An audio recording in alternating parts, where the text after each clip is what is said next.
Anh chuyên gia là sườn bì với trứng kho. Anh thấy đa phần những bạn anh rất là thích ăn ốp la. Đứa nào cũng ăn ốp la hết. Mỗi lần tới đó thì tất nhiên là vẫn cảm giác ngoài hương vị món ăn đó là hương vị của tình bạn. Nó là những thứ mà mình thấy cái cảm xúc nó nằm ở đó. Tức là đó là nơi mà mình thấy an toàn và mình thấy là nó chứa đựng nhiều kỷ niệm. Anh tên là Lê Cao Trí. Mọi người cũng hay biết anh là Trí Lê Cao hay là podcaster The Trí Way.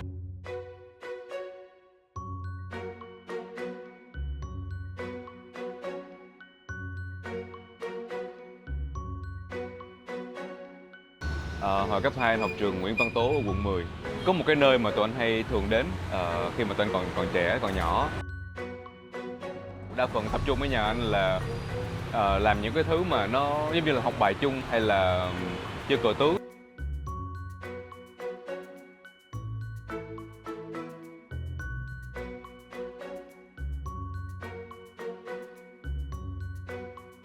Rồi ở lại xem đá bóng rồi tất tần tật rất là nhiều thứ. Lúc mà mình 14, 15 tuổi, World Cup 2006 ở Đức và World Cup đó rất là hay. Thành ra là tụi anh tập trung ở nhà và xem những cái trận banh. Thời điểm đó đá ở Đức, ở châu Âu thì thường là 2 giờ sáng đá. Mình coi đôi khi là đá tới hiệp phụ, tới luân lưu là tới 4, 5 giờ sáng rồi. Rồi đâu có ngủ nghe gì đâu, nằm tí xíu rồi dậy rồi dắt nhau đi ăn cơm tấm.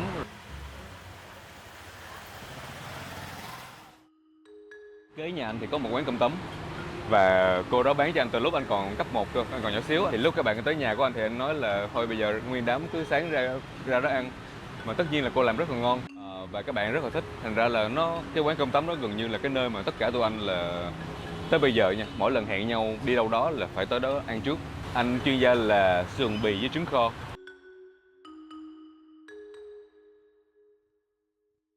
Anh thấy đa phần những bạn anh rất là thích ăn ốp la. Đứa nào cũng ăn ốp la hết. Quán này là tao nhớ lộc nhất mà. Tại vì mỗi lần mà cơm sườn mà cháy sườn á, lộc khoái ăn cháy mà. Rồi tao gom tất cả cái cháy đưa nó ăn. Cô bán tới giờ anh thấy là 30 mấy năm và từ lúc cấp 1 tới giờ anh thấy là không có đổi gì luôn. Đến nỗi mà những cái hạt gạo á cũng y chang ngày xưa luôn.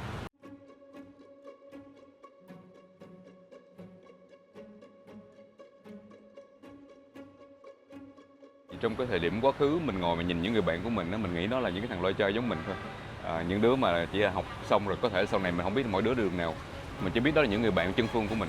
Tới bây giờ thì nó phát triển theo một cái kiểu nào đó của nó thì anh thấy là cũng vui. Anh thấy cái sự tương phản nó rất là hay ở chỗ là ngày xưa mình là những học sinh mà trong cái lớp khá là dở của trường, khá là khác biệt. Anh có 2 người bạn làm luật sư, bạn có một cái quán ở trên Đà Lạt, bạn làm những món Âu và bạn là một đầu bếp. Anh có một người bạn khác thì là bạn làm trong công ty game Garena. Thì anh thấy cái đó là cái sự tương phản khá là thú vị, tại vì mình không dự đoán được những điều này.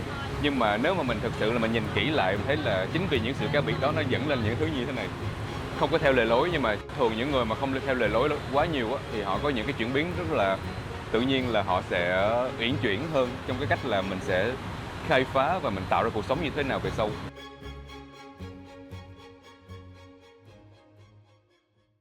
Đôi khi cũng có những giấc mơ là mình trở về hồi cấp 2 và anh rất yêu quý những cái giấc mơ đó, bởi vì đối với anh đó là một kỷ niệm nó cực kỳ đẹp. Khi đó là mình cảm giác cuộc sống nó phóng khoáng, một sự yên bình và tự do và không có quá nhiều sự lo âu và sợ hãi. Và nếu cho anh trở lại thì anh muốn trở lại nó có thể là cho một cái giai đoạn ngắn để mà mình trải nghiệm lại cái cảm xúc đó khi đó của mình, những cái sự chân phương của bạn bè của mình.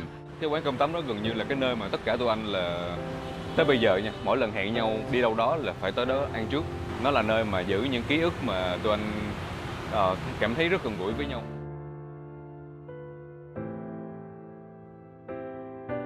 Mọi người cũng biết là một dĩa cơm tấm nó là tổ hợp rất nhiều thứ trong đó. Nó không phải chỉ là cơm mà nó chồng chất rất nhiều thứ lên. Thì anh nghĩ là cái sự đa dạng của những món ăn, những cái thứ mà bày trên cái dĩa đó, nó là cái sự tổ hợp của rất là nhiều thứ độc lập nhưng mà nó biến thành một cái chung rất là hay.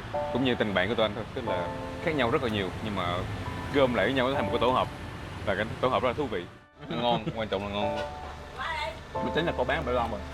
30 mấy năm rồi đó. Wow.